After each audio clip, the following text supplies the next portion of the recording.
The Seminoles had a disastrous 2024. There's no other way to put it. It's putting it lightly, honestly. Yeah, it was one of the worst seasons of all time relative to our favorite word, expectations. Yeah. Just downright awful. Everything pinballed. People got hurt. They couldn't move the ball.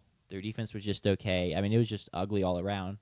It was just, I know we've already talked about it on the show, but like, oh, wow, Georgia Tech picks up this huge win. And it's like, oh, wait, Boston College also beat them. Like, maybe this team really isn't that good. And there was like, oh, crap, Memphis beat them. This team is in trouble. And then they eke out a win against Cal, and then they lose 6 straight before beating Charleston, which is Charleston. And then they close out the season with a loss to Florida. They didn't win an ACC game. They did because Cal's an ACC team now, not Pac-12. Good save. But, yeah, they win one ACC game a year after just missing the playoffs with really high hopes. Not a good look. And it becomes a complete roster overhaul for them. They're looking to start about 13 transfers. And then they also bring in 2 new coordinators. Gus Malzahn is going to be their offensive coordinator now, and Tony White from Nebraska is going to be their defensive coordinator. So just a complete overhaul. They're trying again, starting from scratch. The head man leading it off, he's been big in the news this offseason, is Tommy Castellanos from Boston College. Ended up getting benched there last year towards the end of the season, but as Tucker's already talked about in the chat, the fit was pretty bad. He's a dual-threat quarterback. Boston College didn't let him do that this past year. He had like 200 rushing yards in 2024. If you look back at 2023, he had 1,100 rushing yards. Gus Malzahn likes a good rushing quarterback that he can use to, manipulate the run game, create numbers advantages and stuff like that.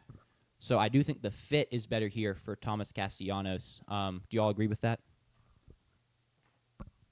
Yeah, 100%. I think he'll play very well.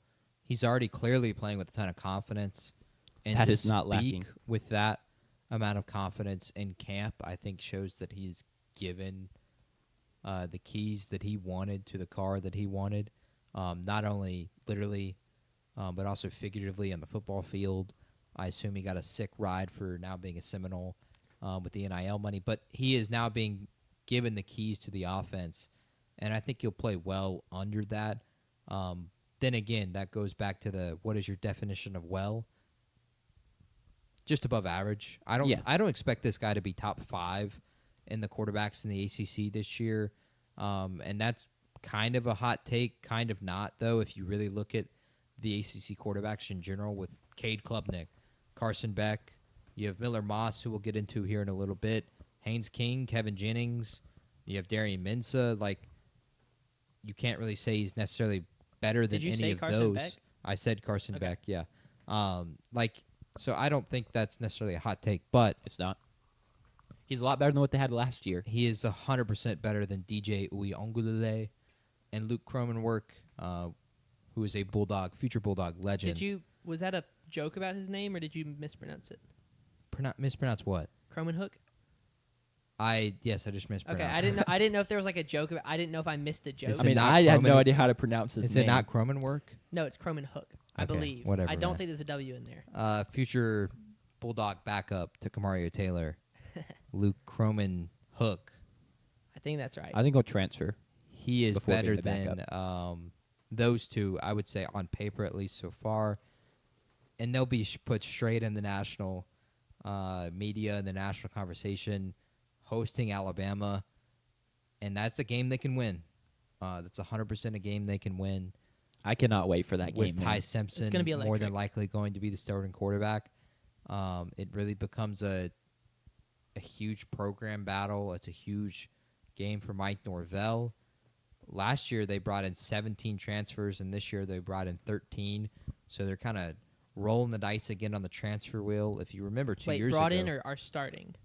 Last year they brought in 17. I assume they started nearly just as many, and no different. They are rolling the dice again on the transfer wheel.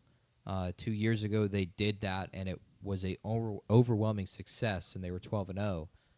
Now they're going to be in that same spot again here, rolling the dice again, and they're hoping that it lands on black instead of red this time. But we'll see how the roulette wheel spins. Sure. For Mike Norvell. He needs it to work in his favor. He's going to be feeling the heat. The buyout will be pretty comfortable. Fair. Given his contract. So I don't know if that's necessarily a worry. But maybe for his future employment it could be. But then week 2, big game against East Texas A&M. Is that team good, Jack? Okay. No, former Texas A&M Commerce. They've changed their yeah. name. Those guys. Yeah, I don't think that's much of an issue there. I believe that may be an FCS game. I would assume it is. I think it is. It so- is. I'm fairly certain. I do not think they are in a Yeah, G5 yeah, conference. And then definitely. they go from there to Kent State, a former FCS game. Well, Kent State plays like an FCS team currently. So Yeah, we can label that an FCS game yeah. with an asterisk. They do have to play 2 SEC opponents this year. Week 1 against Bama, and then they finish the season at Florida, Yep. and we expect Florida to be improved. So those are both tough tests. But yeah, it really is going to come down to how their transfers play. And I just want to highlight a couple more.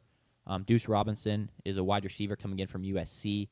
He had 396 receiving yards last year and 5 touchdowns. A name Florida State fans to be familiar with is Johnny Wilson. It's kind of similar body type, similar play style, just big, tall, lanky guy. Johnny or Jeremiah? Johnny. He's Oh. talking about a completely different player. Oh, I was reading the notes. My bad. And you Eagles legend, Super Bowl champ. My bad. Johnny Wilson. Yeah, said, no, you you're said good. there's Jeremiah Wilson is next up on the list, and I was like, Yeah, no, Continue. different guy. He's a former Johnny Wilson's a former Florida Okay, State cool, wide cool, receiver cool. from a couple years ago. Sanders still my thunder, but another huge. I think this is a massive pickup in the portal. Jeremiah Wilson, cornerback from Houston, was one of Houston's bright spots last year. Had 16 solo tackles and 4 picks, and then an 86.9 PFF coverage grade, which is very good. I know Sanders loves to see that. I think will help their secondary out a lot. But yeah, it's really going to come down to how their transfers do, how the new coordinators do, and Mike Norvell really needs to right this ship. Any other thoughts, or shall I roll into? Well, given the dumpster fire that was last season, they are not in a bad spot as a program. No. And we'll see that and from their win total here in a second. But recruiting is still there. And transfer portal class is still really good. While it did not help them last year, I think it has shown at least that going to the transfer portal, you can find success more often than not. yeah, And I don't think it's a bad thing to continue to go to that, which I expect Norvell to continue to do that year after year. Yeah. I want to say, like, if they beat Bama, my goodness, they're going to be talked about hugely for a month because the next big game they play is at Miami, and that's not until week 6. Is it home against Miami? And they host Carson Beck in Miami.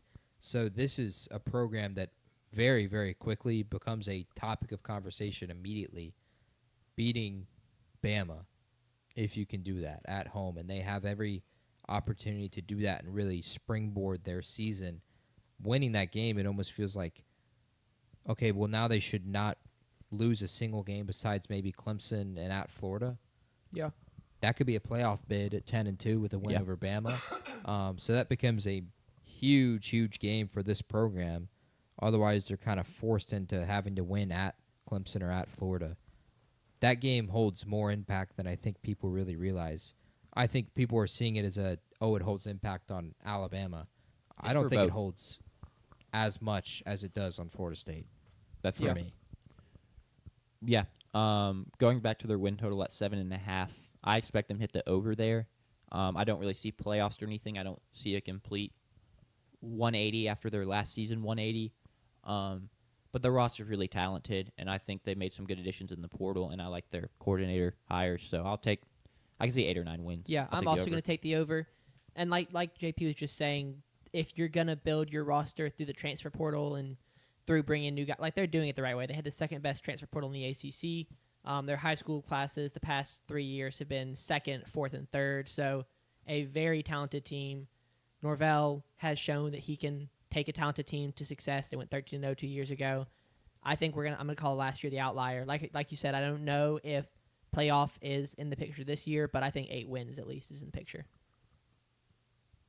I'm going to take the over, and they're a dark horse to make the playoff, I think, Sure. for me. Because I think they got a good chance to win that Bama game. I can't wait for that one, man. It's gonna be exciting. It's gonna be a I blast. hope they do.